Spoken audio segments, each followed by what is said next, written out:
Muito boa noite, prezado telespectador, em todas as plataformas digitais e pelo canal 8 da Adil TV. A noite de segunda-feira abre espaço e pede passagem porque nós temos temas que são corriqueiros, polêmicos, novidades, mas enfim, submetidos ao crivo da nossa bancada que se junta nesse horário para discutir assuntos que muitas vezes você não tem uma opinião em casa e a gente ajuda a construir.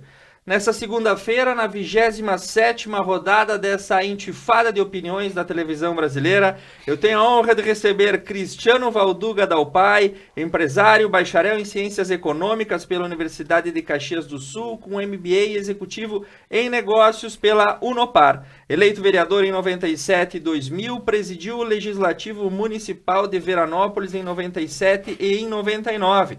Em 1997, como presidente da Câmara de Vereadores, também assumiu o comando da cidade veranense, sendo até hoje o mais jovem prefeito da cidade. Eleito vice-prefeito em 2001 e 2004, secretário municipal entre 2017 e 2020, vereador da cidade de Veranópolis, não está mais presidindo a Casa Legislativa, né?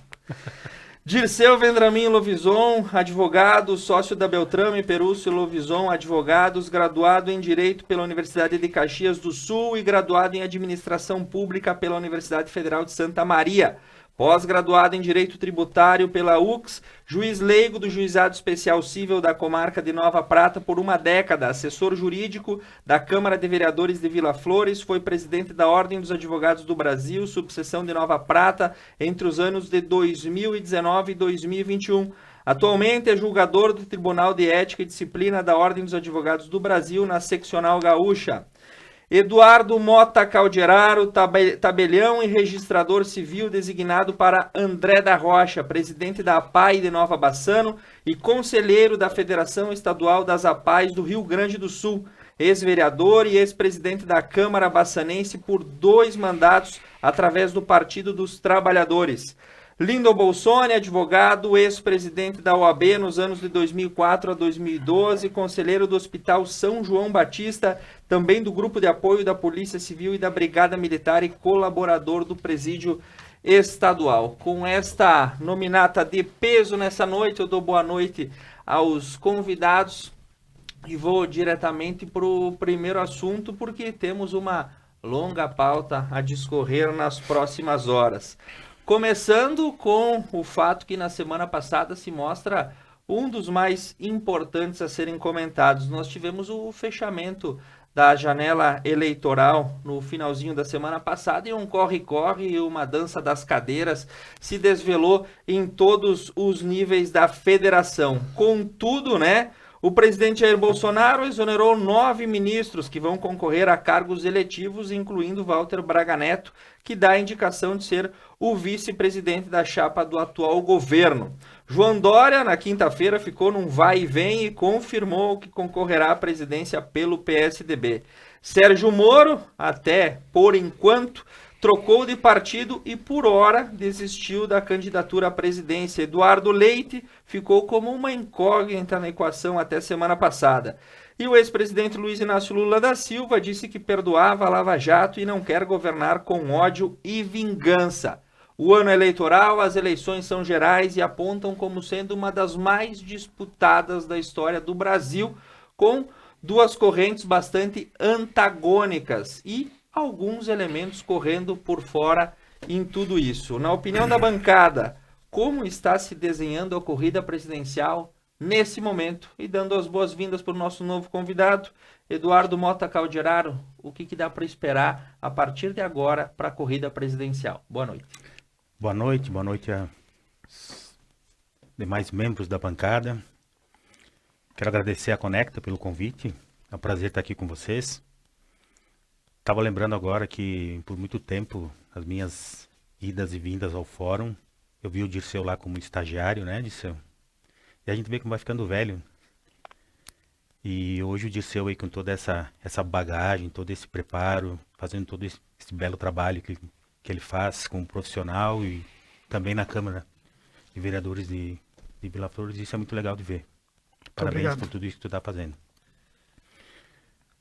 O Cristiano eu não conhecia, estou tendo o prazer de conhecê-lo hoje. E o Lyndon, quem conhece Nova Prata e não conhece o Lyndon, não conhece Nova Prata, né? Persona pratense, doutor? Lyndon Roberto Bolsoni, meio Protásio Alvense, meio pratense, né, Lyndon? Da região, da região. Eu também fiz parte do Concepro de Nova Bassano, o Lyndon sempre vinculado aqui às Forças de Segurança Pública de Nova Prata, então a gente tem essa área em comum. Pensamos um pouco diferente com relação à política nacional, mas isso não faz com que a gente não compactue com a importância de ter um Brasil melhor, um Brasil sério, honesto. Acho que isso é mais importante.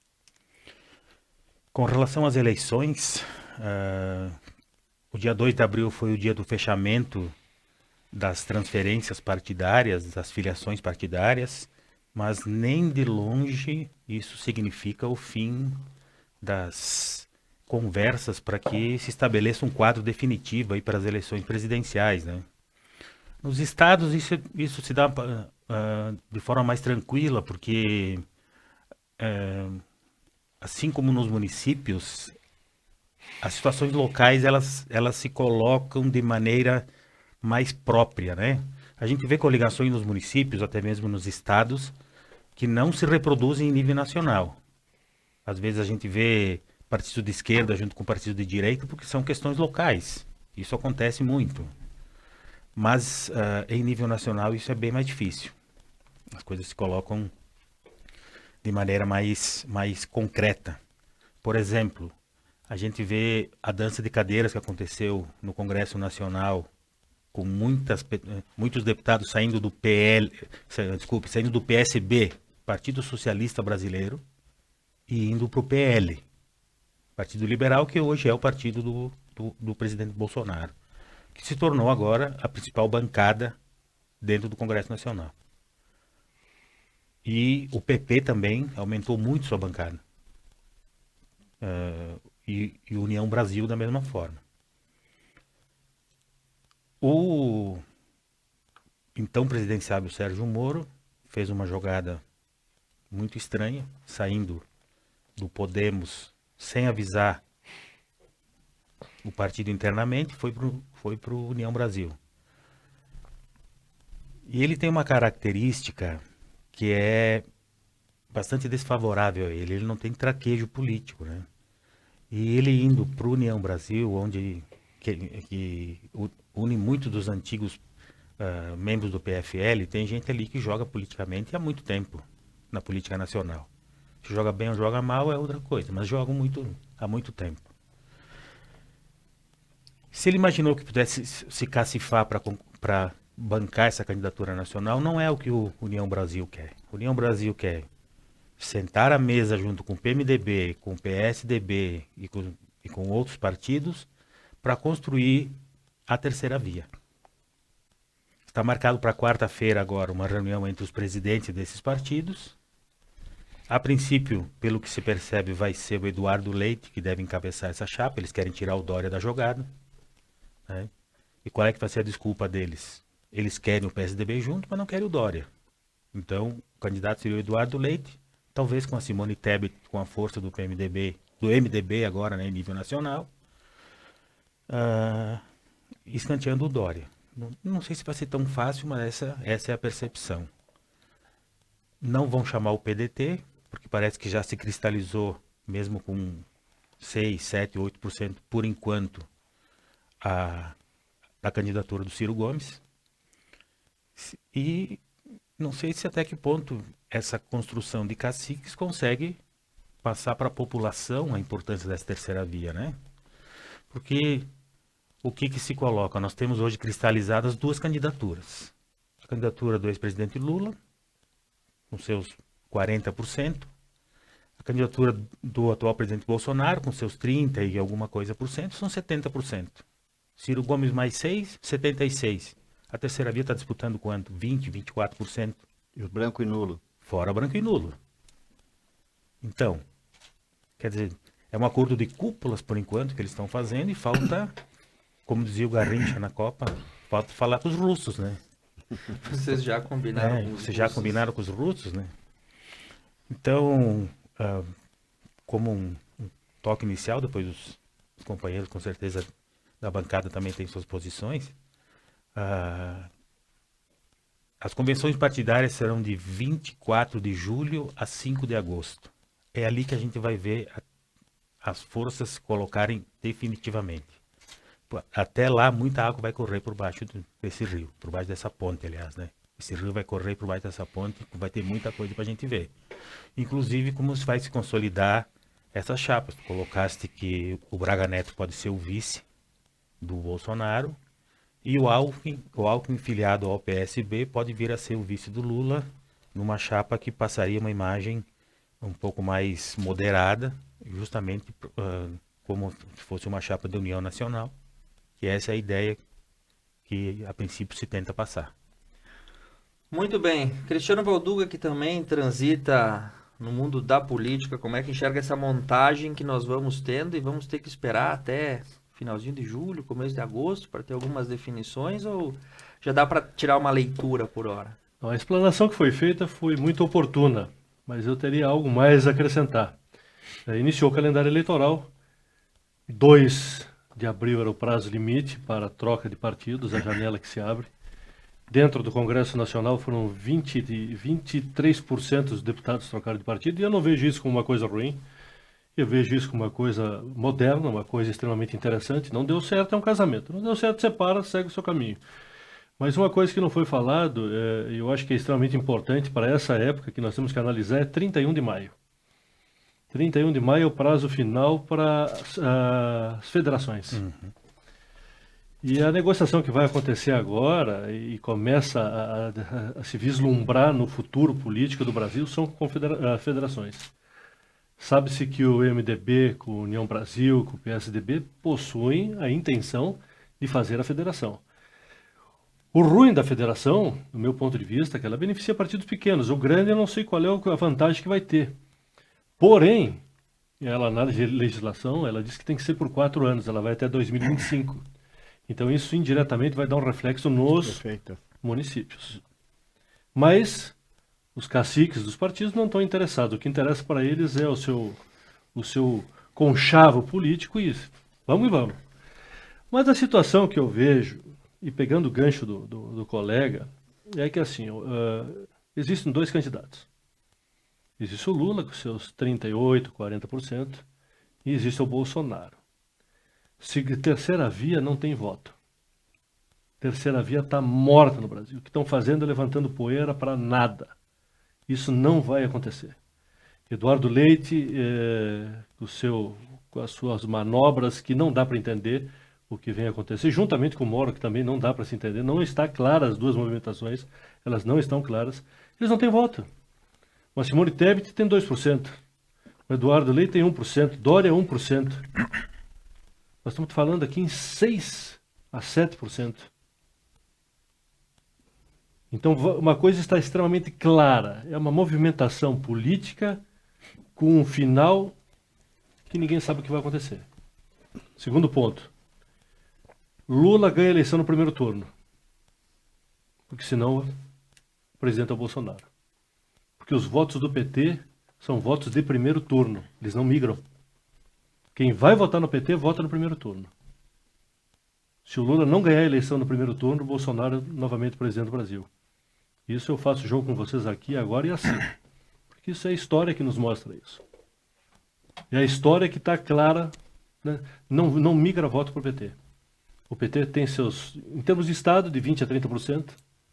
Em termos de Brasil, 30% a 40%. Não migra.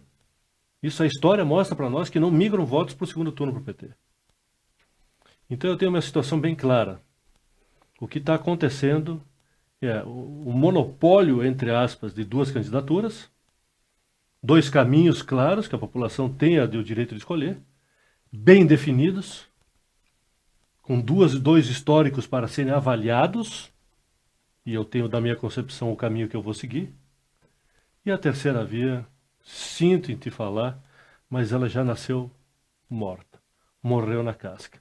Essa briga de 6% a 8% não interfere em nada. Quem sabe uma projeção futura por uma próxima eleição, ou de repente barganhar o ministério num segundo turno, ou num possível apoio. Agora, para realmente ser efetiva, não temos nomes.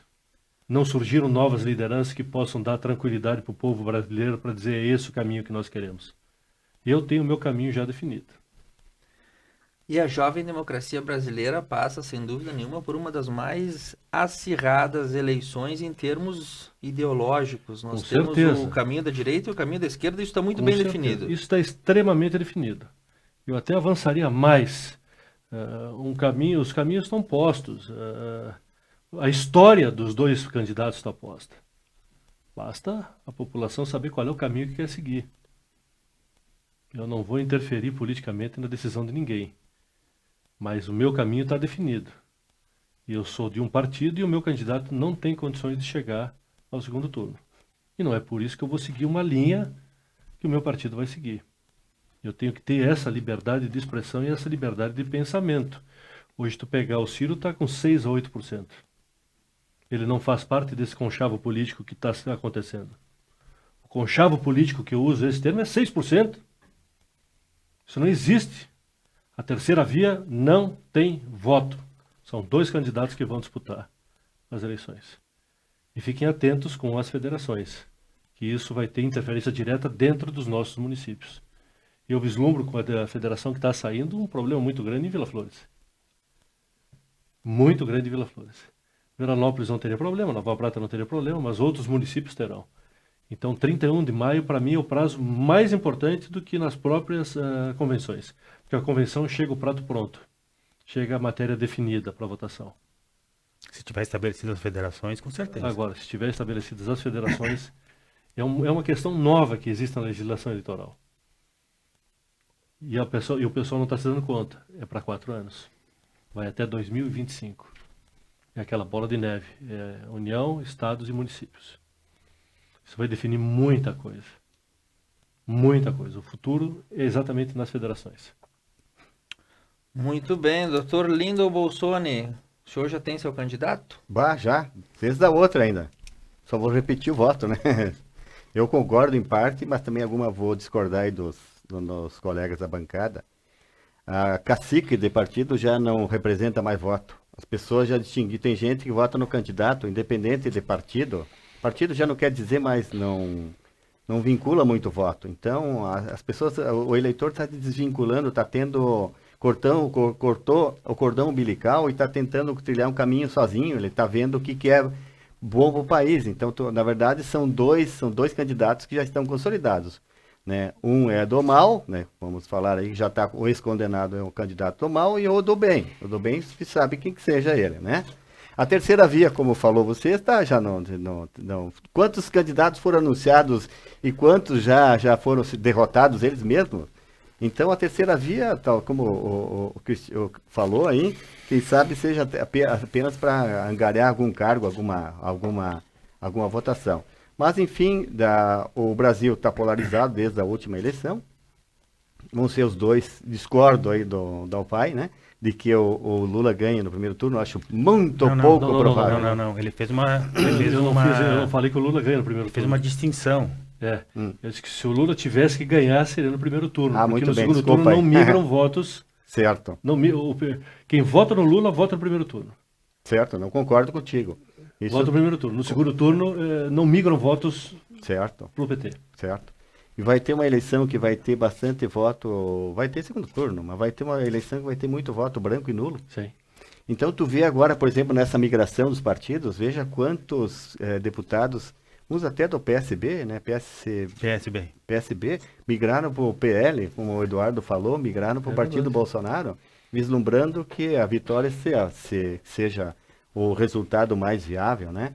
Tu falou que cacique não mas manda em esses voto. são deputados, esses não são caciques, né? Os caciques são os donos do partido. Soldado raso. Esses são soldados que estão na frente angariando voto. O Dória, querido, no São Paulo vai levar, a maior derrota dele vai ser em São Paulo, né? Só do Então, até essa atitude dele de sai, não sai, sai, fica, vai e vem, foi ruim para ele também. Sim, fechou tudo, liquidou com uma quantidade, um índice muito grande dos comerciantes, né? Foi decepou a maioria grande parte dos comerciantes.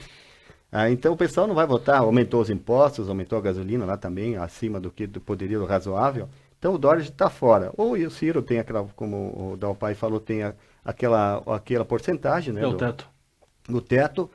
O Moro, querido, excelente juiz, muito inteligente, um cara que tem um trabalho muito bacana no Brasil, né?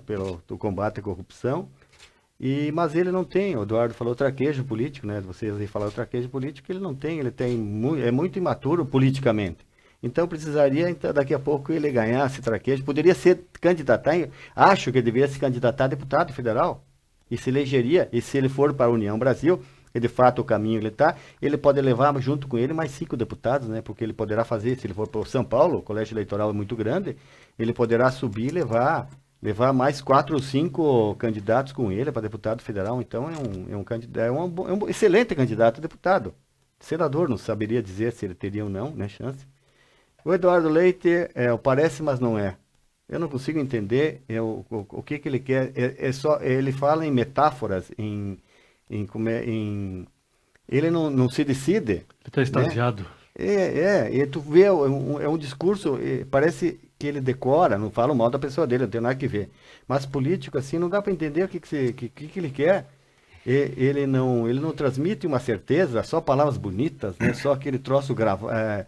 Acho que até a voz dele foi treinada para esse tipo de... Ele não muda a voz, não muda o tom de voz, está sempre na mesma harmonia, na mesma frequência, né? Parece aqueles bonecos de ventríloco, né? Né? Assim, então, não vejo também onde que vai decolar a terceira via. Verdade. Para você que aprendeu a ouvir esse termo, a terceira via, a partir desse ano de 2022, ou até mesmo no ano passado, que isso já se falava, tem uma obra que eu sempre recomendo, é A Terceira Via, de Anthony Giddens. É um sociólogo inglês que escreveu sobre isso lá no final da década de 80, onde já se vislumbrava, porque a gente tem aquele paradoxo de Brasil, as coisas demoram 30 anos para chegar. Essa discussão que nós temos hoje, essa polarização da sociedade que a gente acompanha, isso já aconteceu em outras democracias em eras passadas, e nós também temos que fazer esse processo digestivo, vamos dizer assim. E a democracia é um dos regimes que é amadurecido ao longo do tempo. Então nós precisamos também desse tipo de situação. Cabe aí a dica de leitura para quem quiser acompanhar. E para a gente encerrar esse bloco, o nosso pupilo recém-chegado na nossa cadeira do Ponto a Ponto, Dr. Dirceu Vendramin, deixei você por último, porque tu não queria falar por primeiro esse assunto, né? Boa noite, Thiago. É uma satisfação muito grande hoje está aqui nesse programa. Boa noite aos colegas de bancada, aos amigos Eduardo, Lindon, colega Cristiano, que eu conheci no ano passado. Enfim, uma satisfação tê-lo aqui em minha companhia, em nossa companhia. Eu acho que o assunto praticamente está quase que esgotado, né? As cartas já foram postas na mesa e eu não sou nenhum cientista político, mas a impressão que eu tenho e afirmo, inclusive com veemência, é aquilo que foi dito pelos colegas de bancada. Hoje, a terceira via ela não tem nenhuma possibilidade, na minha visão, de ter uma votação expressiva a ponto de alterar o resultado do cenário nacional. Seja com Eduardo Leite, seja com Sérgio Moro, com Ciro Gomes ou com João Dória, enfim, quem quer que seja esse candidato. Isso em razão da polarização que a gente vê hoje no nosso país. E nas conversas do dia a dia, nas conversas que eu tenho com pessoas das mais variadas matizes, vamos dizer assim, do mais erudito até a pessoa mais simples, o que a gente vê é que tem muito voto, vamos dizer assim, um voto de antítese. Eu não voto no A, eu não gosto do A, então eu vou votar no B. Ou eu não gosto do B, então eu vou votar no A. Então vamos dar nomes aos bois. Eu não gosto de Bolsonaro, voto em Lula. Eu não gosto de Lula, voto em Bolsonaro. Voto útil. Muito mais, vamos dizer assim, do que votar no seu candidato pelas qualidades que ele teria. E aí, para mim, é uma situação que me parece um pouco estranha, porque muitas vezes vem o elogio de determinado candidato dessa terceira via, que poderia ser uma solução para essa polarização que a gente enfrenta, e ao mesmo tempo vem uma crítica para um desses dois candidatos que hoje lideram o cenário político, e ao mesmo tempo a abertura do voto, então, para o opositor. Me parece que esse voto de antítese, se eles fossem somados para uma terceira via, a gente conseguiria sair dessa polarização que se apresenta. Muito bem. E em razão disso, eu acho que a expectativa, independente de quem quer que seja, não consegue alterar esse cenário. E fazendo uma brincadeira com o nome do autor do livro que você indicou, o seu Antônio Giddens, trazendo aqui para o cenário de Nova Prata, seria o seu Antônio Guidi, então, Sim, pode ser. brincadeira. Mas, Parente do Beto. exato, até me perdi no raciocínio com a brincadeira. Mas essa terceira via não deslancha exatamente por essa polarização, e aquilo que esse livro tende a mostrar também é que não é um cenário exclusivo do Brasil, é um cenário que vem se apresentando em todos os países, num movimento cíclico que se apresentou nos Estados Unidos, então não é exclusivo de uma democracia mais jovem como a nossa, mas se apresentou inclusive em democracias consolidadas, Estados Unidos, França, Inglaterra, Alemanha, e são movimentos que a gente tem que conviver, né? E vamos ver. É imprevisível, na minha visão, o resultado político dessa eleição. Viu? Eu só quero complementar e dizer que a terceira via não tem lado, né? Na verdade é o murista, o isentão, é o partido do isentão. O isentão, ele sonha com o candidato, tem que ser da causa animal, então só tem que olhar a causa animal. Ele tem que ser ambientalista, né? Então o isentão, ele não quer assumir posição, ele quer um neutro. Ele quer dizer, eu não votei no A, eu não votei no B, não tenho responsabilidade nenhuma, meu candidato perdeu. Então a terceira via é típico do cara do isentão, do eleitor isentão. Eu tenho, pegando um pouco do raciocínio de cada um de vocês hoje, a gente acompanha notícias e fatos diariamente, e quando sai para a grande mídia alguma informação da terceira via, parece que existe um fetichismo em torno dela, o candidato da terceira via, o nome da terceira via. Se tu fizer uma análise econômica dos programas econômicos da terceira via, eles são muito semelhantes aos do governo Bolsonaro. Privatizações, liberalismo, manter a política de internacionalização do preço do combustível, que a gente está vendo que tem acontecido. Todas essas questões são muito parecidas. Talvez o Eduardo Leite seja um Bolsonaro bem educado. Só isso. Faz louco, sentido, coitado Eduardo. do Bolsonaro? Que Faz isso? sentido. Olha, não dá para dizer. Enfim, encerrando o primeiro assunto, eu tenho que mandar um abraço aqui para quem está nos acompanhando. Kim, o Caos, a Mirene Vera Furlaneto, o Luciano Paim e o professor Jair Mioto, mandando os parabéns. O professor casou hoje, então Olha, merece aí os parabéns todo mundo, ele que é nosso colega de bancada. E nós vamos para o segundo assunto dessa noite, também falando sobre aspectos políticos, só que fenômenos mais próximos à nossa aldeia, por assim dizer. Inicialmente o fato era só um, mas a gente vai ter que dividir porque no final da tarde todos fomos aí surpreendidos, no sentido positivo, né, por uma nomeação do ex-prefeito pratense Volney Minosso para assumir a Secretaria de Obras e Habitação do estado do Rio Grande do Sul. E a política pratense não ficou em voga só por conta disso. Na semana passada, Alcione Graziotin também assumiu a presidência da AMESNE, ao mesmo tempo que hoje Volney também assume a Secretaria do Estado. São dois fatos da política local que colocam em âmbito regional e estadual lideranças aqui da nossa cidade. Outros líderes políticos locais, como Valdemar de Carli de Veranópolis e José Carlos Breda de Cotiporã, também já estiveram à frente da AMESNE, Associação dos Municípios da Encosta Superior Nordeste. Na opinião da bancada, qual a importância de termos personas políticas da nossa região à frente dessas instituições e também o que representa para a região ter aí, ser presidida, né, a AMESNE ser presidida por uma cidade local para cá, da Ponte das Antas.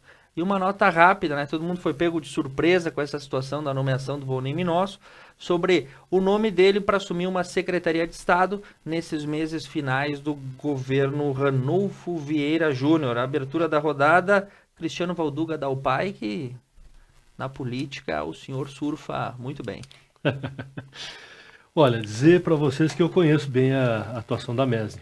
A AMESNE tem muita representatividade. A AMESNE tem muita força.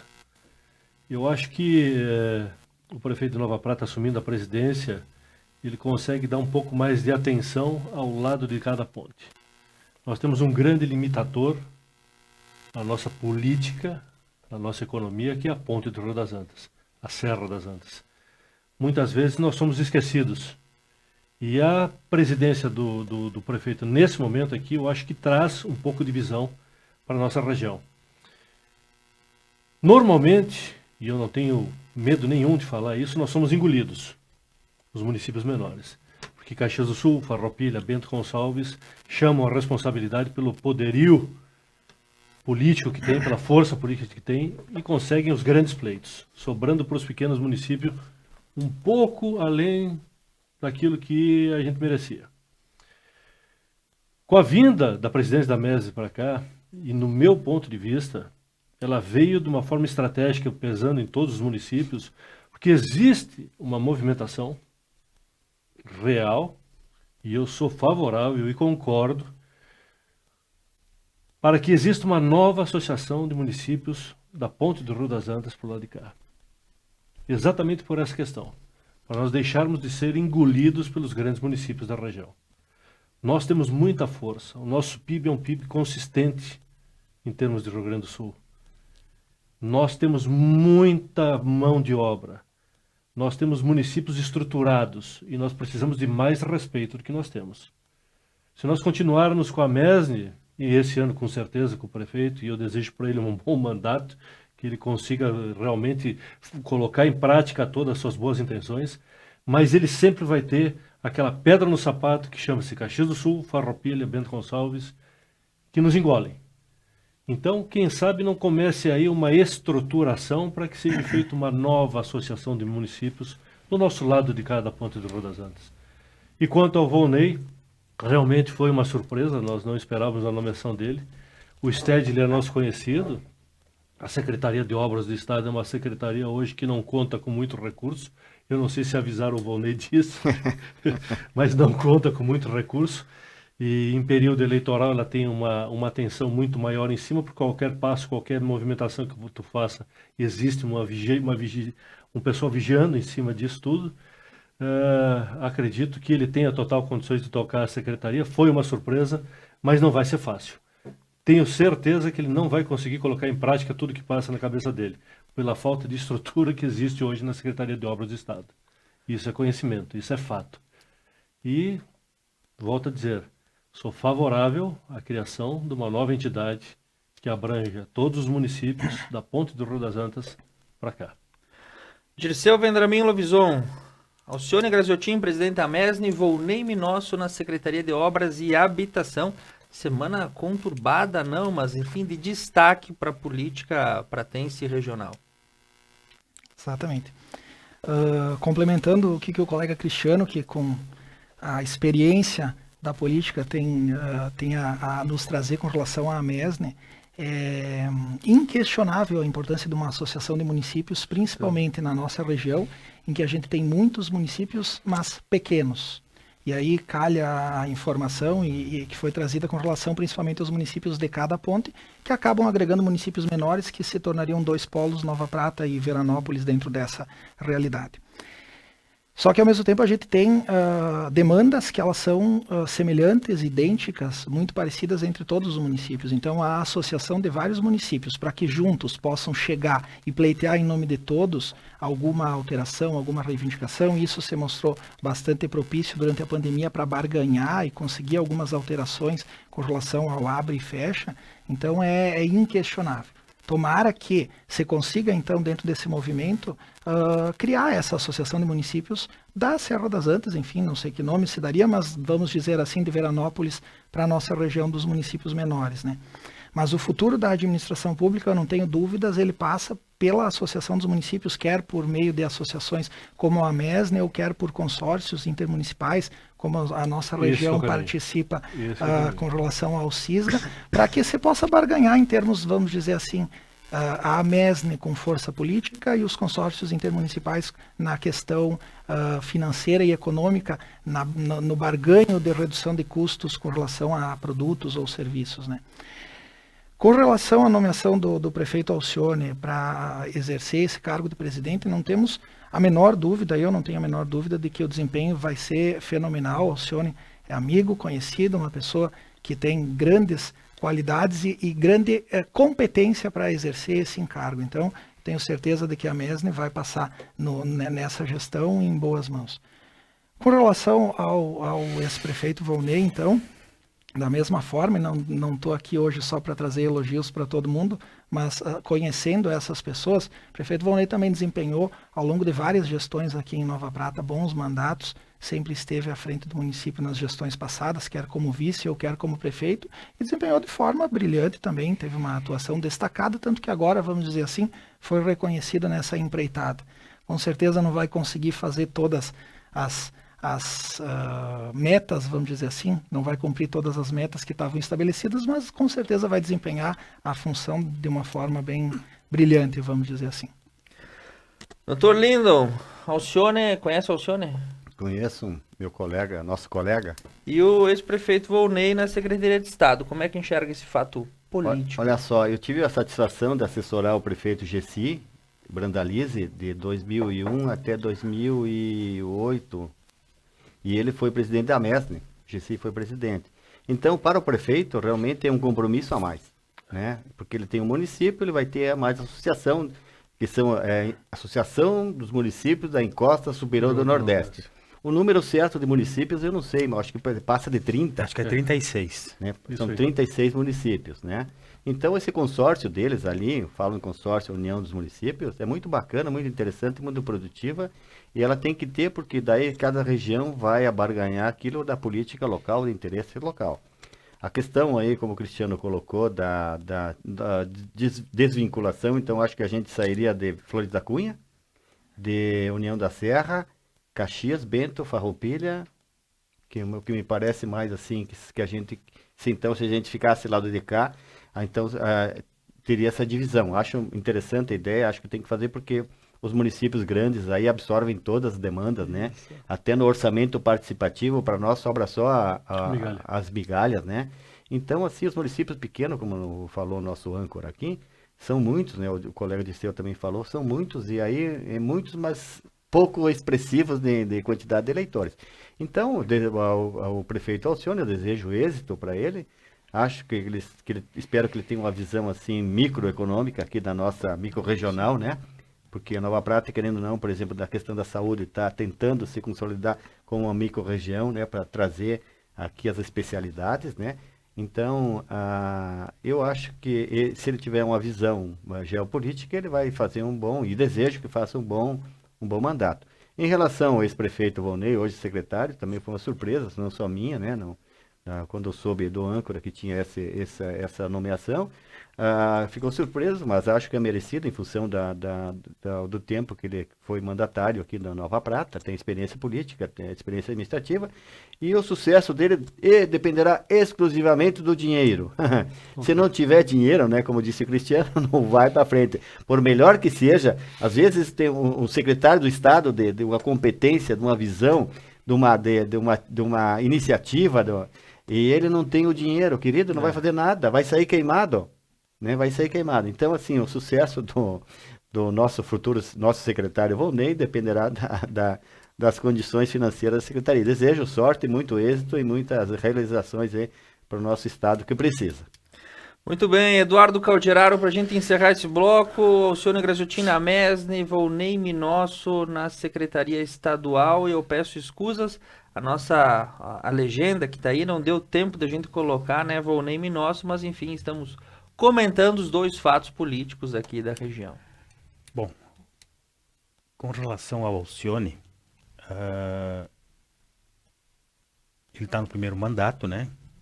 Então está com todo o gás ainda para tocar essas duas tarefas. Ele só não pode se descuidar de Nova Prata, que é o compromisso fundamental dele, que eu acho que era um sonho, inclusive, que ele tinha de ser prefeito de Nova Prata, e tentar fazer com que as duas coisas caminhem em conjunto. Ser presidente de uma associação desse porte, né, também vai exigir dele uma entrega.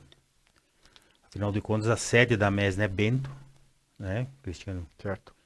Então ele vai ter que ter os seus deslocamentos para Bento e, ao mesmo tempo, não pode se descuidar do que é ser prefeito da cidade dele, que é onde ele vai ser mais cobrado.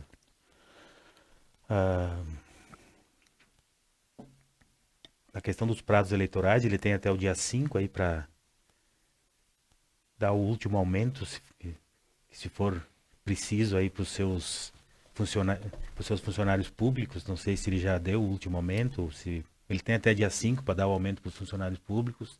Essa é outra questão importante também dos prazos eleitorais. E ele não pode se descuidar do seu município, e ao mesmo tempo ele tem que fazer um planejamento do que significa ser presidente de uma associação, de conciliar esses interesses que são diferentes, né? E ao mesmo tempo de ser presidente de uma associação no último ano de um governo do estado. Tem restrições eleitorais, tem restrições legislativas. Bem lembrado. As emendas parlamentares daqui para frente, logo tu não consegue fazer mais nada, não entra mais nada. Ao mesmo tempo, e curiosamente, os municípios estão vivendo uma situação econômica melhor. Vocês viram que há pouco tempo o próprio Alcione colocou algumas máquinas aí na praça que foram adquiridas com recursos próprios. Os municípios estão com mais viabilidade econômica. O Estado anunciando um monte de obras. Quem sabe o Volney, já fazendo um gancho, ele consiga, se não gastar dinheiro novo, inaugurar bastante coisa em termos de obras aí. Então, o Alcione vai ter que conciliar essas duas coisas, né, ao menos nesse ano, para que ele possa colher no ano que vem, com a MESNE, quem sabe essa medida aí. E nessa ideia de uma nova associação, quem sabe unir outros pequenos municípios que estejam em outras associações, porque o aspecto importante de ter Caxias e Farroupilha e Bento, é isso que o Lindo falou, é tu ter representatividade, né? Quando tu chega no governo do estado com essa questão do número de votos de Caxias para pedir alguma coisa, é outra coisa. É outro peso, né? Eu confesso que eu fiquei muito surpreso com essa questão do Volney. Hoje, quando eu até liguei pro Thiago sobre isso. Antes do fechamento do jornal, a gente recebeu a informação e aí foi um Deus nos acuda para todo mundo se colocar no lugar. Porque até pouco tempo, o Volney já foi histórico dentro do MDB, depois ele estava no PSB e agora ele está no União Brasil. Não sabia? Então, eu creio que a condição, inclusive, para ele assumir o cargo foi estar afiliado no União Brasil. Então a Secretaria de Obras sai do PSB para o União Brasil. Isso aí. Inclusive, um outro assessor que está com ele, que é aqui de Nova Prata também, de nome João, também teve que se filiar para migrar com ele para o União Brasil. Deixa eu aproveitar que vocês entendem bastante essa questão político-partidária. Quem é União Brasil? União Brasil é o antigo Democratas? O Democratas Com mudou o de nome? PSL. Isso aí. PFL. Não, PSL. Exatamente. Sim, a unificação do PSL com o Democratas deu a União Brasil. É isso aí. Então foi PFL, se formou, passou a ser Democratas, bem. E agora uniu com o PSL. Com o PSL, que era o antigo partido do Bolsonaro. E aí surgiu a União Brasil. Eu prefiro ser essa metamorfose ambulante. Exatamente. Mas, o Eduardo, você falou uma coisa que deixou bastante preocupada. Por exemplo, eu sou da diretoria do Hospital São João Batista. E o SUS, para nós, o ano passado, deu 1,5 milhão de prejuízo negativo lá do custo. Porque, por exemplo, uma internação do hospitalar, do AIH, é R$600. Se tu ficar 1 hora, 1 dia, 1 ano, 2 anos. O INSS te paga R$600 para independente. Não, às vezes ele faz de conta que te paga, né? Velho. Tem coisas lá, umas consultas, 10, 12 reais. Isso. As coisas são mais ínfimo o valor. Então, assim, o que aconteceu? O ano retrasado, me parece, a gente conseguiu zerar, deu empate, que já foi uma grande vitória do hospital, porque veio bastante emendas de deputados parlamentares. Veio bastante, veio mais de 1 milhão de emendas. E esse ano aí, a gente não ganhou muito, o hospital não teve muitas emendas. Nessa condição aí, nós vamos ficar... Quem já tiver empenhado, paga. Quem não tiver empenhado não paga mais. Não paga mais. Caramba, hein, vai ser um prejuízo, até para os municípios, para fazer obras, né? Sim. Por isso que foi uma correria até há poucos dias atrás, para eles conseguirem empenhar. O que tiver empenhado, paga. O que não tiver, não paga. E o governo do estado tinha anunciado várias obras, com certeza... Sem recurso. Eu perdi a conta de quantos programas avançaram a gente teve esse ano. Teve passado. vários aí. Chega assim, ó, tu pega um exemplo só para fugir um pouco do tema. Sim. Avançar na agricultura, tá? Problema da seca. Nenhum município recebeu nada ainda no governo do estado. Então foram criados os programas, mas de efetivo até agora, pouco. Pavimento também tem muitas E se não tiver assinado o contrato e não tiver tudo já pronto até o prazo... Você tem que saber que assim, ó, o ano eleitoral tranca tudo. O ano eleitoral é um ano atípico. Os prazos são todos diferentes e a legislação está aí para ser cumprida. Exatamente. E é violenta, né? E é violenta. E não dá para esperar milagre. Se tiver isso tudo empenhado e tudo assinadinho, o Vonei vai inaugurar muita coisa. Tudo que for empenhado vai ser pago. Vai ser pago. E pode, inclusive, dar uma realçada na carreira eleitoral e política do Vonei, né? Será que ele vai inaugurar a Trans Guabiju no Araçá? Mona Lise. Como ele não é candidato, ele poderá vir a inaugurar. A Mona Lise está acompanhando a nossa obra de Guabiju na Araçá. Ela começou essa empreitada sozinha, fazendo um documentário de quase 28 minutos.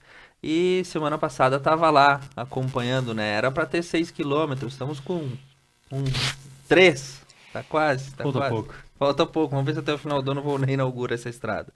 Mas eu acho que para fazer toda essa trans aí precisam bastante milhões. Eu acho que uns 20 milhões para terminar, viu? É por aí o orçamento. Uma rodovia estadual 3 km, se é uma municipal tu faz fácil, agora uma estadual é mais ou menos esse orçamento, subiu demais. É, né? O Lino tá bravo só porque Protásio tá tudo certinho, tudo... Agora ele não quer que Guabiju também tenha. Muito pelo contrário.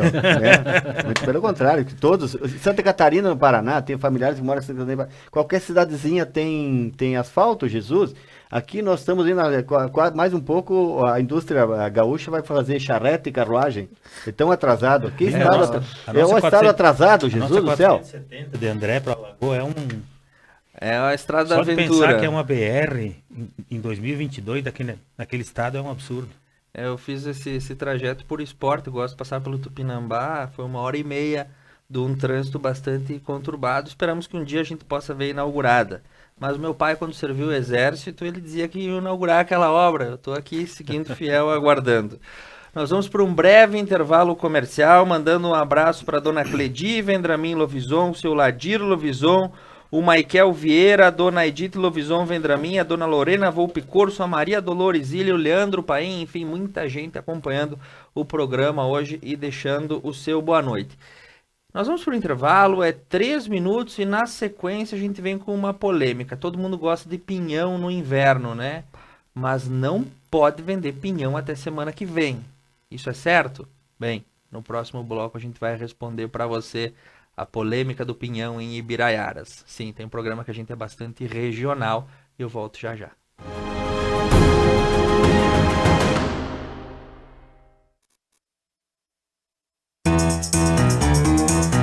Você quer um bom atendimento, facilidade e um preço especial?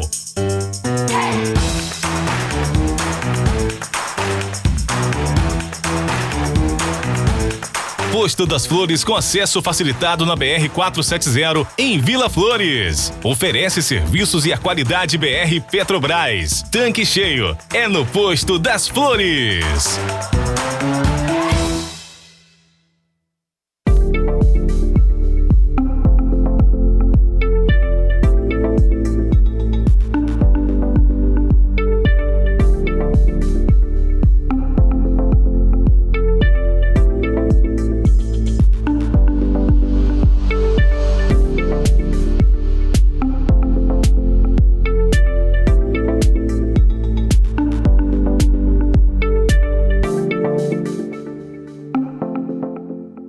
Espanhol Materiais de Construção. Depósito com estoque necessário para atender à produtividade de sua construção.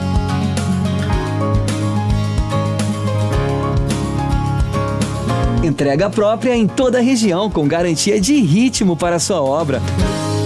Qualidade, simplicidade e bom atendimento é no Espanhol Materiais de Construção.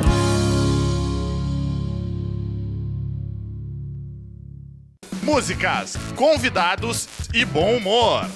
The Night, toda quinta na Conecta Mais.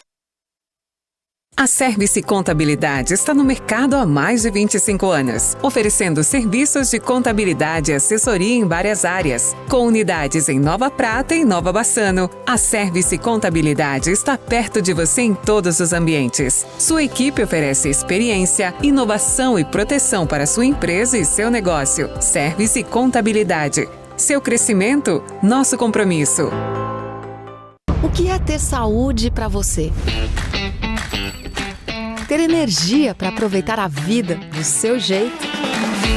Se equilibrando entre alguns imprevistos e grandes alegrias? A gente acredita que essa seja uma boa receita. Afinal, manter a felicidade é um hábito saudável. E sobre cuidar de saúde, a gente entende. Somos a Unimed. Você quer um bom atendimento, facilidade e um preço especial?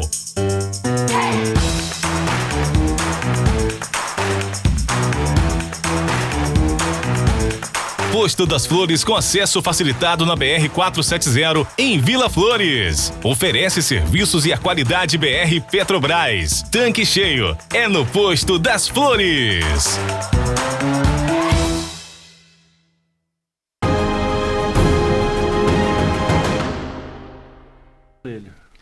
Muito bem, nós regressamos nessa noite em que o inverno vai chegando. Eu gosto desse clima de neblina porque a Serra Gaúcha tem seus encantos, é muito bom morar aqui. E uma dessas coisas que o inverno traz é um delicioso sapeco de pinhão, ou sapeco, ou cozido na água ou na chapa, enfim. As formas são as mais diversas possíveis dessa iguaria do inverno. Agora, um fato que nós vamos acompanhando no último mês são as constantes fiscalizações da Patran, a Patrulha Ambiental da Brigada Militar, que tem, aí adentrado em mercearias, quitandas, fruteiras, mercados e fazendo a apreensão de pinhão. Isso mesmo, o pinhão que não pode ser comercializado durante o chamado período do defeso, que vai até o próximo dia 15 de abril de 2022, coincidentemente com a Sexta-feira Santa. Do ponto de vista legal, as ações da Patrulha Ambiental estão amparadas na Portaria 20 de 27 de setembro de 1976, do IBAMA. Ambientalistas também concordam com os prazos da legislação e pedem que o pinhão não seja colhido, ou seja, retirado da copa dos pinheiros, antes desse prazo, devendo ser consumido somente o que acaba caindo das árvores. Na opinião da bancada e avaliando com bom senso, essas ações de fiscalização encampadas, e uma delas é o exemplo do que aconteceu em Ibiraiaras. De quinta para sexta-feira, 8 toneladas foram apreendidas após uma denúncia anônima, 8 toneladas de pinhão. Do ponto de vista, estão corretas essas ações? Do ponto de vista da lei, sim, existe uma legislação do ano de 1976 que coloca essa circunstância. Mas do ponto de vista do bom senso, a gente teve aí um ano dificílimo para os agricultores, entre outras situações. Será que é tão errado assim vender pinhão antes do prazo? E para a abertura desse assunto espinhoso, porque o pinheiro também tem grimpa, Lindon Bolsoni, o que você acha? Come pinhão antes do dia 15 ou não? Que fruto gostoso de comer pinhão, barbaridade, é muito bom. E o que me chama, me deixa perplexo é 8 toneladas de pinhão. Jesus, onde é que foram achar tanto pinhão? Isso, fiquei impressionado, com a quantidade. Mas juridicamente acho que o fato, assim, a parte criminal é atípico, que eu não vejo na legislação que o crime desse porte.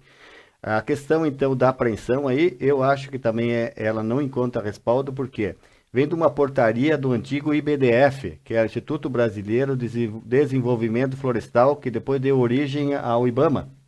Então, uma portaria ela não tem força de lei, porque a lei é o decreto, teria que ter o decreto. Quando eles fizeram o código tributário, esse código ambiental, acho que foi em 2006, foi emitido os decretos para regulamentar algumas coisas que não estavam regulamentadas no código. Então, assim, a portaria não tem força de lei. Se o pessoal contestar numa ação via Justiça Federal, eu acho que eles têm de volta os pinhões, porque não tem... Se o órgão que criou essa portaria, o IBDF, foi extinto, com ele foi extinto também as normativas, né, que ele regrou durante o tempo de vigência. E depois, quando compilaram todas essa lei ambiental com o Código Florestal e coisa e tal, a nível federal, então no Pinhão não consta em nenhum artigo, nada, o Pinhão não consta. Então essa parte do dia 15, esse é mais o pessoal dos biólogos, da parte ambientalista. Aliás, temos que também fazer uma parte aí da questão do terrorismo ambiental, que tem muito no Brasil, terrorista ambiental. Né? No Rio Grande do Sul, em especial, tem bastante também. Olha, às vezes pro sujeito empreender, abrir uma bodega do Inácio, vai vender ovo em conserva e fumo em metro, se depender do gigolô estadual, federal, municipal, o cara tem que peregrinar. Jesus do céu, aí tu tem que ir para a informalidade. Então, veja só, falando na parte da ambiental, aqui Nova Prata tem 42 loteamentos irregulares. Porque da dificuldade de alguns órgãos, aqui tem um órgão público aqui que tu chega lá, tu é inimigo.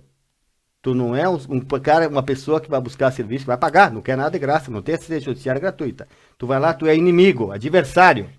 Então, tu imagina a questão voltando então ao assunto, eu acho que não encontra respaldo jurídico essa portaria, o órgão foi extinto, acho que o pessoal deve brigar, tentar pedir de volta, e a questão do prazo, eu não sou agricultor, não planto nada, muito só como que o agronegócio produz, ainda bem que eles produzem, e ainda bem que não ficaram em casa, já começou o agronegócio, tivesse ficado em casa, que nem os imbecis que estavam propagando aí, fique em casa, imagina o agronegócio em casa, o que nós ia comer, né? Então, graças ao agronegócio que a gente tem a comida, galinha, ovo, carne, leite, coisa e tal. Mas, enfim, assim, eu acho que o pessoal tem que batalhar, tem que brigar uma ação judicial, e acho que poderá retomar de volta aí o Pinhão. Agora, a questão da fruta aí, do fruto para florescer, para gerar mais pinheiros, aí essa parte não consigo dizer se é efetivo ou não. Da parte da biologia eu não consigo me manifestar, não tenho esse conhecimento.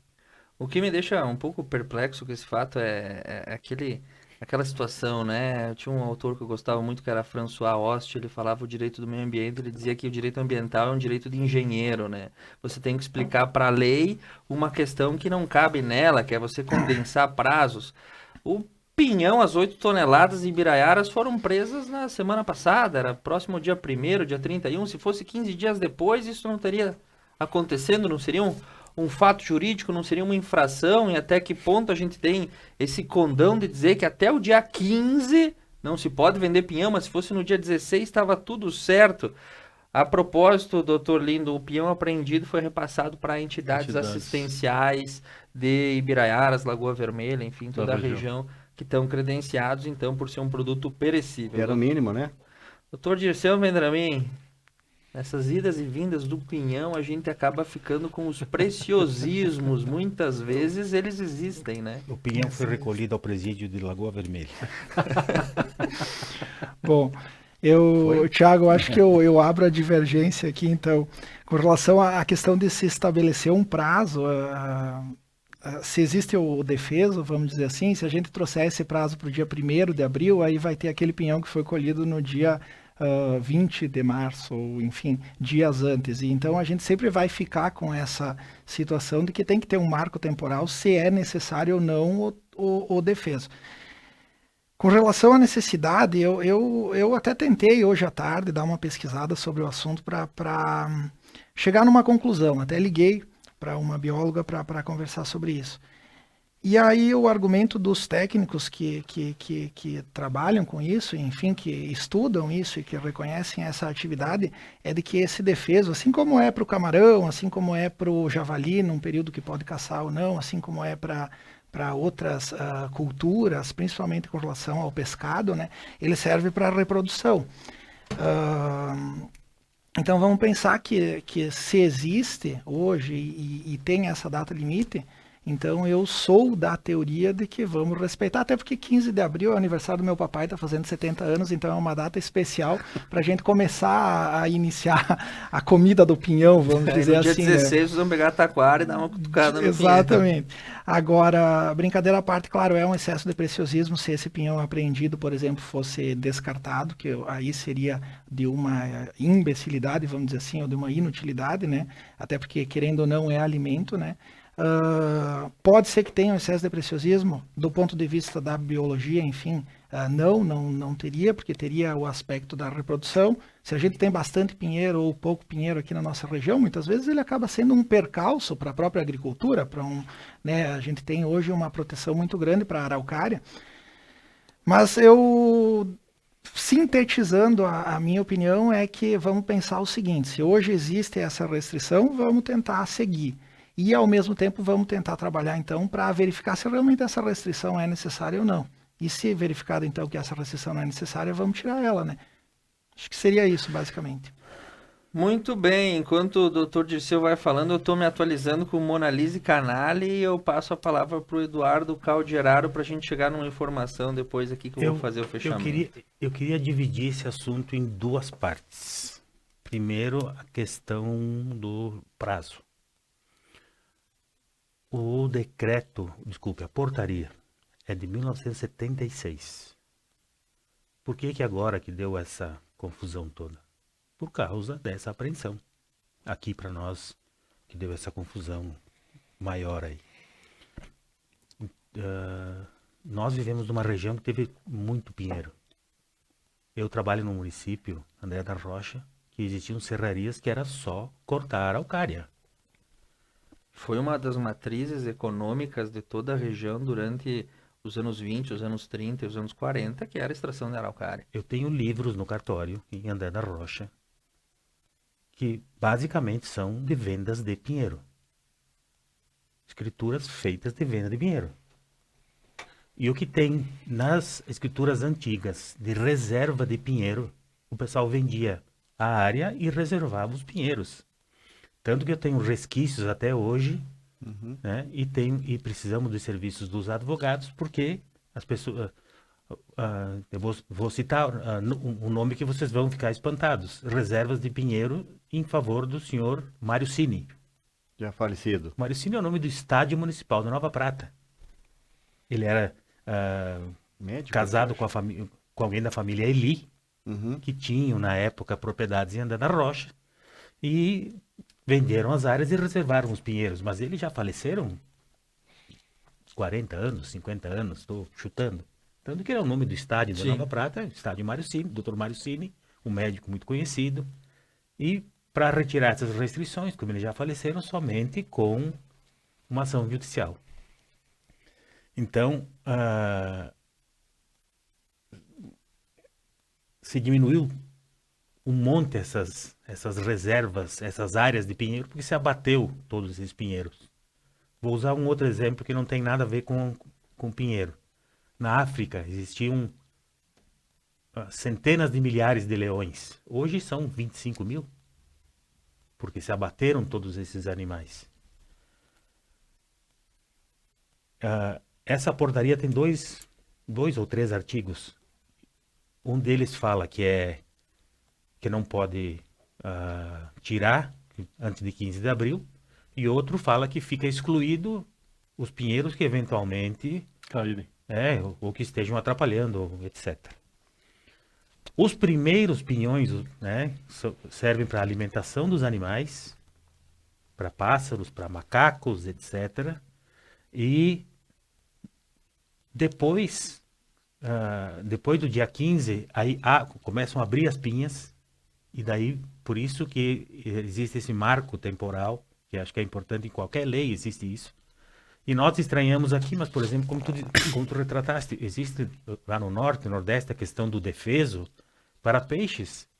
E lá no Norte e Nordeste, inclusive, o governo paga para os pescadores que têm como profissão pescador, porque enquanto ele não pode pescar, existe um salário que é pago para ele. Nossa região da Lagoa também é bastante comum isso. Isso. Então, acho que nós temos que respeitar este prazo, né? Porque se nós quisermos ainda ter araucárias para que nossos filhos e netos vejam araucárias, elas têm que ter essa semente para que eles, para que os animais peguem, transportem, possam levar, para que elas fiquem na terra e possam se reproduzir as araucárias. E os animais, a gente mantém o ecossistema, esses macacos possam se alimentar, os pássaros, etc. E outra questão é, que nós conversávamos aqui antes, no intervalo, como a polícia faz essas abordagens, essas fiscalizações feitas dessa forma. Chegar na casa de um agricultor que está lá que tem uma mercearia com um balde de pinhão, né? E chegar com uma metralhadora, ou com um fuzil, ou com uma... Isso vai contra até a própria imagem da Brigada Militar. Então são duas coisas diferentes. Chega e orienta, olha, existe uma portaria, não pode colher antes. Por quê? Às vezes é uma lei da oferta e da procura. Pô, lá naquela mercearia tem pinhão, eu vou comprar.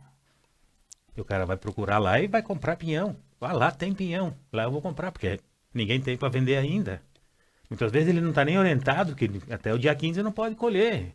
Eu não sabia, viu, dessa dia 15. Né? Tu sabia? Sim. Eu não tinha. Então essas coisas borbulhou esse ano. Isso surgiu. E é assim, de 76. É de 76. Eu não conhecia. Nós nem éramos nascidos, né, Lindo? Quase. Inclusive é proibido o corte de pinheiro. Isso. Nos meses de abril, maio e junho. Isso. São 3 meses no Rio Grande do Sul que é proibido o corte do pinheiro. E tem um último dado só que eu queria mencionar, Thiago. O consumo no Rio Grande do Sul, na região sul, enfim, é de 900 toneladas por ano. Ano passado foi 300. E a perspectiva para o ano que vem é ser ainda menor por causa da estiagem.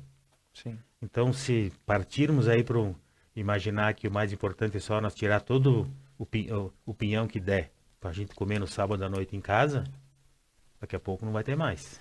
E contando, se foram 300 toneladas, 8 foram pegas em Ibiraiaras, já deu então uma quebra. Uma solapada nessa conta.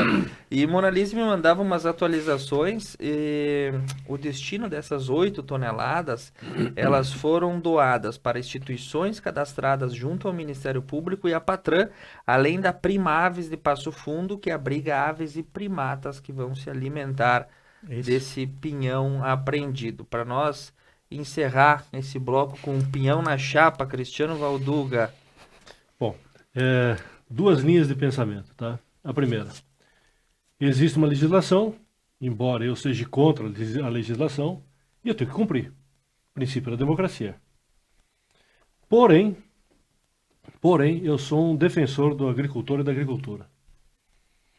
E eu participo, eu caminho bastante na minha vida política e eu vejo as dificuldades que esse primeiro setor enfrenta e está enfrentando. Nesse caso específico de Ibiraiaras, o que eu acho que o que choca é as 8 toneladas. O volume. Mas acho também que é um excesso. Você vê que eu faço ponto e o contraponto nessa minha dissertação.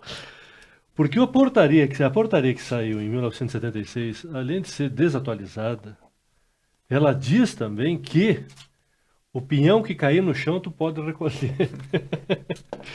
Como é que tu vai provar que... Como é que vai determinar? Quem é que vai fazer essa fiscalização? É você contra a Patran. Instituto Geral de Perícias apontando se a pinha estava lá em cima ou estava aqui embaixo. embaixo. Então é um contrassenso. Essa é uma característica das leis nacionais. Das leis nacionais. Que a fiscalização caberia ao Estado. Né? A prova, né? É o ônus da prova de quem acusa. Sim. Caberia ao Estado e o Estado não tem nem combustível para botar nos veículos oficiais. Então eu acho que é um contrassenso muito grande tu querer punir um primeiro setor, porque o pinhão ele começa a amadurecer em início de março. Em junho tem ainda pinhão amadurecendo. Então não existe um padrão, dia 15 de abril está maduro. Não existe isso. É isso que eu acho um tanto quanto preciosista. É um tem um prazo. contrassenso. A partir do dia 16 tudo pode. É um contrassenso. Porque então aquele pinhão que amadureceu em março, tu vai poder comer? Tu vai poder comprar no mercado? Ou tu vai correr risco de ser um infrator? Essa que é a situação que eu analiso. Essa lei, todo mundo conhece. Ninguém pode dizer, o pessoal da agricultura, todo mundo conhece. Ninguém pode dizer que não conhece, que está desatualizado. Porque ela está em voga desde 76. Mas não existe um amparo legal, não existe um regramento. Ela foi jogada ao vento. Teóricos. Então vamos fazer uma lei diferente, como disse o colega. Vamos dizer assim, a partir do dia 15, tá? Você vai poder colher a pinha do pinheiro.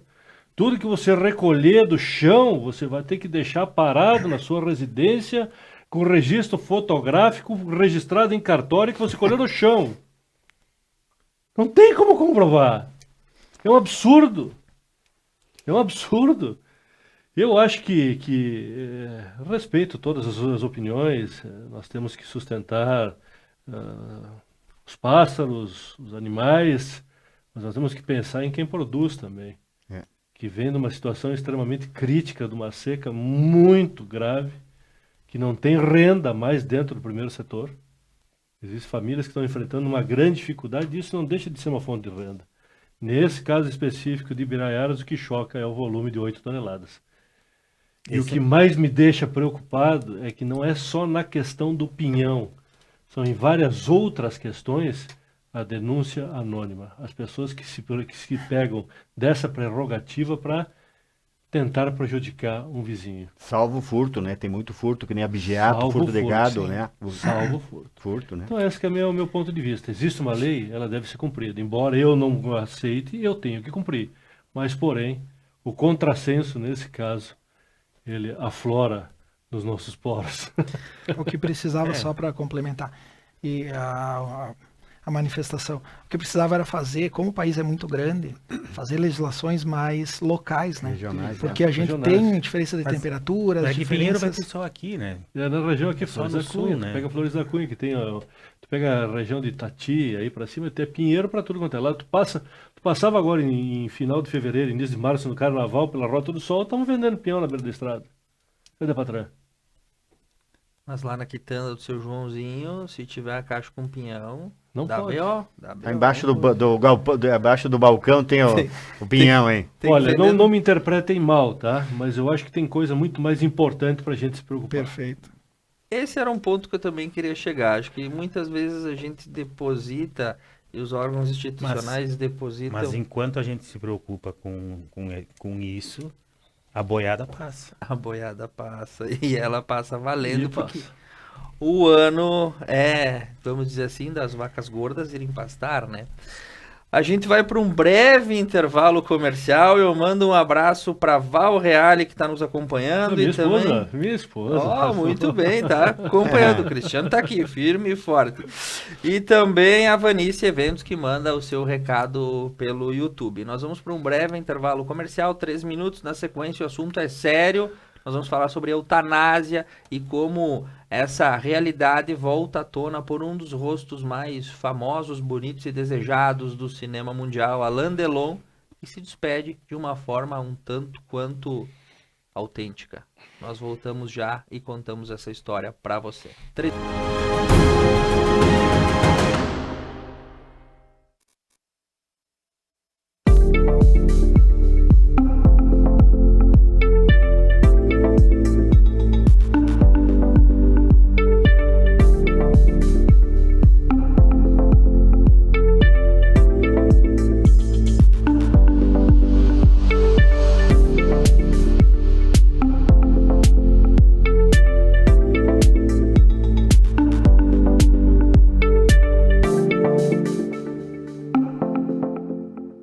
Mais uma novidade para os clientes da Adilnet Telecom. Agora você pode assistir seus filmes, séries, programas de TV, realities e programação infantil favoritos na Paramount.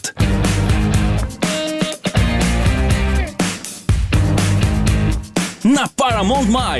Tudo isso com o melhor dos canais Nickelodeon, MTV, Comedy Central, Paramount Network e filmes e séries dos melhores estúdios. Acesse gratuitamente todo o conteúdo pelo seu smartphone, tablet ou navegador. O aplicativo está disponível no Google Play e App Store do seu smartphone ou tablet. Abra o aplicativo e clique em iniciar. Depois, clique na opção Outras Operadoras. Na tela seguinte, selecione a Adilnet e entre com seus dados de acesso, os mesmos que usa para a central do assinante. Pronto! Mais entretenimento em um só lugar. Com programação para toda a família. É na Paramount+.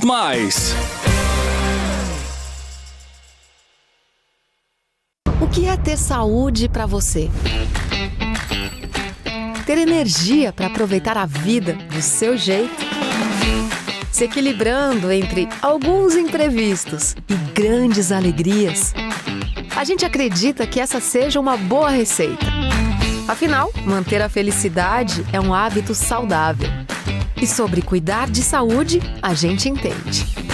Somos a Unimed. Espanhol Materiais de Construção. Depósito com estoque necessário para atender a produtividade de sua construção.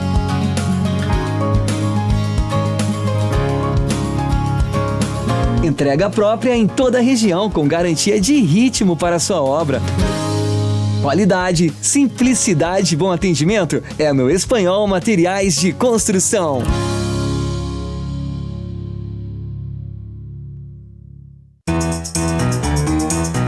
Você quer um bom atendimento, facilidade e um preço especial?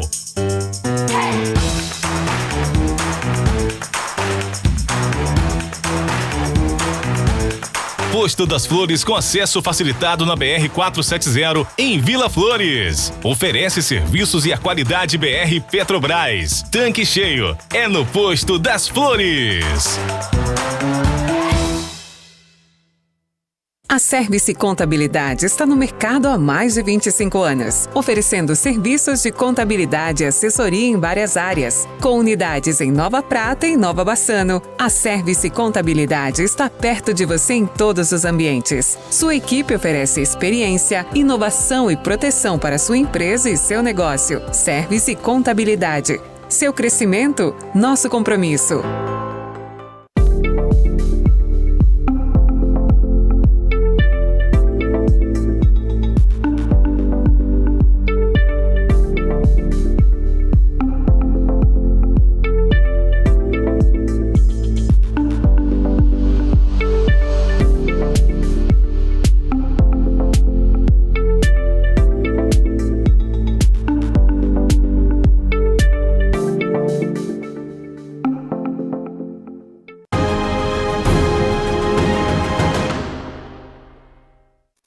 Começa com o quê? Muito bem, agora o nosso último tema no terceiro bloco dessa noite de segunda-feira. O assunto é sério e traz um questionamento acerca do adiamento, ou do prolongamento ou da finalização da vida que demande a escolha do próprio indivíduo. As espectadoras mais antigas que nos acompanham vão soltar um suspiro, porque o nome Alain Delon sempre chamou a atenção. O galã francês, ícone mundial dos cinemas nas décadas de 60 e 70, que despertou o suspiro das mulheres e o ciúme dos homens e marcou época com filmes memoráveis. Em 2019, o ator, que tem hoje 86 anos, sofreu um AVC. E em recentes declarações ele disse, abre aspas, tomei a minha decisão há muito tempo. Acho que a minha vida foi linda, mas também muito difícil. Nunca gostei de envelhecer. Todas essas dores e desafios do cotidiano me deixam paralisado, fecha aspas. A escolha do ator francês trouxe à tona em 2022 um assunto antigo e também polêmico. O suicídio assistido, também convencionado como eutanásia, que reverbera no âmago do ser humano de cada um. Um antigo e não respondido questionamento: posso decidir, em condições clínicas irreversíveis, dar fim à própria vida de forma humanizada e assistida? Para essa entroncada questão, eu faço às vezes de abrir o bloco com Dirceu Vendramin Lovison. É uma escolha um tanto quanto perplexa. Decidir que é hora de terminar porque não quero envelhecer ou por outras circunstâncias? Pois é, Thiago. Esse é um assunto que a gente no dia a dia não gosta nem de pensar, né? Quem dirá falar e falar ao vivo num programa onde muitas pessoas estão ouvindo, né? Claro que daqui a pouco na tua exposição ali dos motivos dele a gente simplificou, né? Sim. A gente não tem como saber a dor do outro ou o que a outra pessoa está sentindo. É difícil falar sobre isso. Vamos pensar assim, ó, fazendo uma evolução histórica, né? Eu tenho certeza absoluta que hoje a nossa sociedade vive de uma forma muito melhor e vivemos numa sociedade que é bem melhor do que era há 1000 anos atrás ou 2000 anos atrás, e não tenho dúvidas de que pior do que será daqui 1000 anos, né? E uma das coisas que dentro dos meus princípios e dos meus valores, vamos dizer assim, que eu prezo, e abro um parênteses, sou religioso, tenho minhas crenças, tenho as minhas as minhas coisas pessoais, né? Mas é a questão da evolução das liberdades e dos valores individuais. E eu acho que o que nos distingue hoje como sociedade mais evoluída do que a gente era muito tempo atrás é essa possibilidade de respeitar a decisão do próximo e a individualidade de cada um, né? Claro que a gente não pode aqui imaginar um motivo fútil como envelhecer, por exemplo, porque eu acho que envelhecer é uma situação bonita, né? Eu gostaria muito de envelhecer, né? Daqui a pouco ele, como um ícone da beleza, ele tinha a beleza como o único critério de vida dele, vamos imaginar. A gente também não conhece esse cidadão, né? Mas eu trago a situação de uma doença terminal ou de uma situação difícil, vamos dizer assim. A gente não tem como medir o sofrimento do outro, né? Daqui a pouco nós estamos falando de uma doença como Parkinson ou Alzheimer, que não tem cura, alguma situação assim, e que a pessoa, de forma voluntária, e aqui eu acho que é importante dizer, aquela eutanásia voluntária, que a pessoa opta com consciência, sabendo o que está fazendo, por, vamos dizer assim, extinguir o seu sofrimento, né? E eu acho que muitas vezes é inimaginável pensar num familiar chegando numa conclusão dessas, né? Mas a gente também tem que pensar se a nossa decisão de ser contra a escolha de um familiar é para poupar o nosso sofrimento ou o dele. Acho que a gente tem que pensar, refletir se a decisão de eu me colocar contra, e é um ato extremo para uma pessoa, né? De eu me colocar contra isso, se não é uma proteção minha ou para o meu bem, né? Eu acho que para uma pessoa chegar a um ponto de tomar uma decisão dessas, o sofrimento é tão grande que se torna impossível conviver com aquilo, né? Então, colocando a minha visão de mundo numa situação irreversível de doença, em que a pessoa com condições e sabendo o que está fazendo se coloca nesse caminho, eu acredito que seria possível. Seria plausível, vamos dizer assim. Agora, a gente já adentrar no mérito, por exemplo, de uma situação que não tem como expressar, de uma pessoa que não tem como expressar a sua vontade, aí é uma situação totalmente diferente, né? Não sei se eu consegui me expressar de uma forma clara.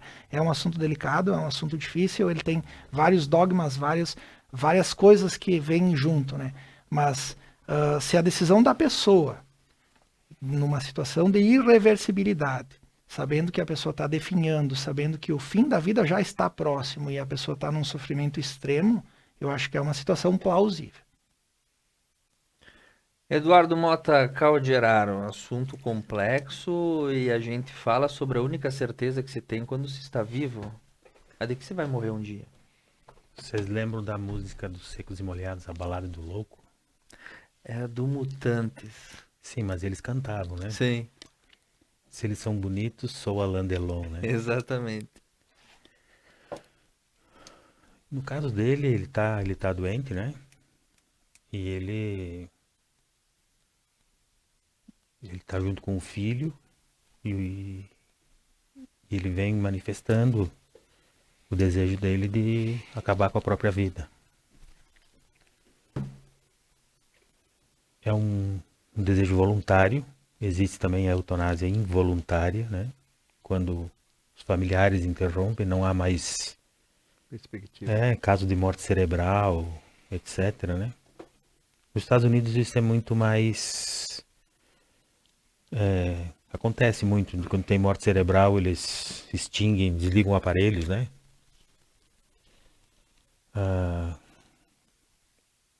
E a eutanásia propriamente dita, que é permitida na Bélgica, na Holanda, onde as pessoas programam, tem essa possibilidade de estabelecer isso. Acontece que para nós aqui no Brasil, que nós somos basicamente católicos, né, se confunde com suicídio, né? E o suicídio para a Igreja Católica, na cidade da minha ex-esposa, existe um cemitério e os suicidas são enterrados fora. Tem um campo, os túmulos dos suicidas são fora do Campo Santo. E eutanásia, a tradução de eutanásia é boa morte. Isso que o Dirceu comentava sobre evolução, talvez daqui a 1000 anos nem exista mais esse mundo do jeito que nós nos portamos, né? Mas, sem dúvida, a questão da medicina, hoje a gente evolui, a medicina evoluiu a um ponto de que a gente vai aumentando tanto a expectativa de vida que vai saber se daqui a um tempo aqueles filmes que a gente achava uma ficção científica absurda não vão transplantar nossas memórias para um novo corpo e a gente vai continuar para sempre numa existência, num ciclo eterno, para quem puder pagar, é lógico, né? Porque essa vai ser para sempre a situação. Mas essa questão dos direitos individuais, das pessoas poderem decidir sobre si mesmas, né? E isso a gente transporta para a questão do aborto, para a questão para outras questões, mas decidir sobre a própria vida, né? Nem é sobre a vida de um feto, a vida de uma outra pessoa. Se a gente afastar essa questão da religiosidade, o budismo, por exemplo, aceita a eutanásia. Existe uma corrente dentro da religião de Israel que não aceita que tu prolongue a vida, do judaísmo, que tu prolongue a vida com sofrimento. Os índios não matam as crianças que nascem com problemas, né? Os índios têm essa cultura, né? A gente julga pelos parâmetros de agora, né, Lindo? Realmente, índios fazem isso. Os espartanos faziam isso. Né? Crianças que nasciam com deficiência, eles simplesmente botavam fora. E não tinham um critério, uma dor ética por causa disso, uma dor moral. Para eles, os padrões de julgamento da sociedade naquele momento eram esses. Era assim que se fazia, era normal assim. Todo mundo aceitava. Eu não tenho medo de discorrer, de falar sobre a morte, porque como tu disseste, Tiago, é inevitável. E eu acho que todas as pessoas deviam manifestar isso para os seus entes queridos, até para não deixar isso como um peso para eles depois. Olha, se eu sofrer um acidente, por exemplo, e eu ficar com morte cerebral, ou paralisado, ou em coma por sei lá quanto tempo, os médicos disserem, olha, não tem volta, eu não quero ser um peso para vocês. Não hesitem. Acho que isso é uma coisa que as pessoas deviam falar, mas vira um tabu. Que as pessoas não conversam, não falam. Medo. Medo. Ai, não fala sobre isso. Não quero falar sobre isso, que dá azar, sabe? Mas é uma coisa que vai acontecer, da gente vir a faltar. Hoje, estávamos conversando aqui, e faleceu uma pessoa de 48 anos com quem eu convivi aqui de Nova Prata. Teve um infarto em casa. Estava morando em Porto Alegre. Sabe? Se nós soubéssemos a hora que as coisas acontecem, né? Então, às vezes, tu fica com Alzheimer, e aí? Às vezes tu deixa de ser tu mesmo. Então, essa questão, assim, a gente tem que se preparar, poder conversar com nossos entes queridos, poder conversar com as pessoas e deixar isso muito claro. Para que isso não seja um peso para quem fica. Cristiano Valduga, da Terra da Longevidade, onde a perpetuação com a saúde é um lema de vida. Como é que enxerga esse fato do ator francês e esse debate que traz a situação da eutanásia e do suicídio assistido? Eu acompanhei agora os dois depoimentos e eu confesso que foi uma aula de chocar as pessoas. Porque culturalmente nós aprendemos a lidar com a morte como uma perda. E o sentimento de perda é um sentimento que machuca muito mais quem fica. O Alain Delon é um francês que viveu a sua vida inteira em alta voltagem, no topo. Era o ícone. Todo mundo queria ter ele como espelho. Apreciado pelas mulheres, como dizia a reportagem, ciúmes dos homens. E no meu ponto de vista, o que acontece nessa etapa da vida dele é um descontentamento com o todo. Ele não ter mais, ele só ter as suas memórias, suas perspectivas mínimas e tentar chegar a uma solução por uma decisão própria.